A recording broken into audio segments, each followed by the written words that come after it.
വല്ലാതെ വേർക്കുന്നുണ്ടല്ലോ. ധൈര്യമായിട്ടിരിക്കേ. അപ്പോൾ അഖിൽ എന്ന് പറഞ്ഞ വ്യക്തി അങ്ങനെ ബിഗ് ബോസിലൂടെ ജനശ്രദ്ധ നേടുന്നു, ബിഗ് ബോസ് വിന്നറാവുന്നു, അതിനുശേഷം രാഷ്ട്രീയത്തിലേക്ക് വരുന്നു. അത് മാത്രം എന്നെ ഓർമ്മിപ്പിക്കരുത്.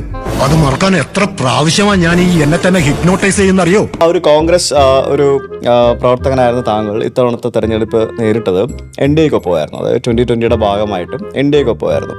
അതെന്തുകൊണ്ടാണ് അതങ്ങനെ സംഭവിച്ചത്? അല്ല, അത് അന്നത്തെ ചോരത്തിളപ്പിന്. ഇനി വിഷമിച്ചിട്ട് കാര്യമില്ല, വരാനുള്ളത് വഴി തന്നെ.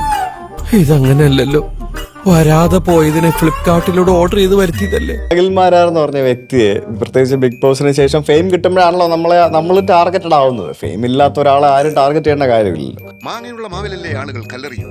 നിങ്ങളെ ഒരു കൂട്ടം ആൾക്കാർ ടാർഗറ്റ് ചെയ്ത് ഒരു കോമാളിയാക്കാൻ ശ്രമിക്കുന്നുണ്ടോ? ഈ മീഡിയാസിന്റെ ശല്യം കാരണം തലേ മുണ്ടിട്ട് നടക്കേണ്ട ഗതികേടാ. നിങ്ങളുടെ എന്തെങ്കിലുമൊക്കെ സംഭവങ്ങൾ എല്ലാം എടുത്തിട്ട് നിങ്ങളെ ഒരു കോമാളിയായിട്ട് പോർട്രേ ചെയ്യാൻ വേണ്ടി കുറെ ആൾക്കാർ ശ്രമിക്കുന്നതായിട്ട് എനിക്ക് പേഴ്സണലി പലതും കാണുമ്പോൾ തോന്നാം. ഇത് ഞങ്ങളുടെ കുഴപ്പം കൊണ്ടല്ല, എന്നെ മനഃപൂർവ്വം കരിവാരിത്തേക്കാൻ കുറച്ച് ആൾക്കാർ ഇറങ്ങിയിരിക്കുകയാണ്. അതുപോലെ ഇപ്പോൾ ഇലക്ഷൻ്റെ ഇടയിൽ ഒരു ബാഡ്മിന്റൺ കളിയുടെ ഇടയിൽ ബാഡ്മിന്റൺ സ്മാഷ് ചെയ്യുന്ന അത് ഞാൻ കണ്ടു. അത് രസമാണ്, അതൊന്നും തമാശ. പക്ഷേ ഇതിൻ്റെ അടി കമന്റ് ഇടുന്നവരെ ഞാൻ ഇങ്ങനെ ചിന്തിക്കുക. അതായത് സച്ചിൻ ടെണ്ടുൽക്കർ ഒരു ബാൾ ബൗൾഡായി, വിരാട് കോഹ്ലി ഒരു ക്യാച്ച് കളഞ്ഞു. അതെ, നിങ്ങൾ ആ മനുഷ്യനെ പരിഹസിക്കാൻ ഇത് മാത്രം എടുത്ത് കാണിച്ചാൽ എങ്ങനെ ഇരിക്കും?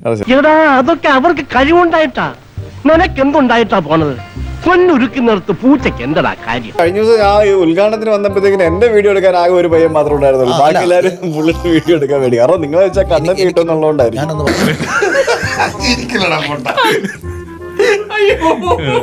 ഒരു 5 വർഷം മുന്നിൽ കണ്ട്, ഉദാഹരണത്തിന് ഇപ്പോൾ തൃക്കാക്കര തന്നെ താങ്കളുടെ ഒരു മണ്ഡലമായിട്ട് താങ്കൾ മുന്നിൽ കണ്ട് പ്രവർത്തിക്കാനുള്ള എന്തെങ്കിലും പ്ലാനുകൾ അല്ലെ പദ്ധതികൾ മനസ്സിൽ വിഭാവനം ചെയ്തിട്ടുണ്ടോ?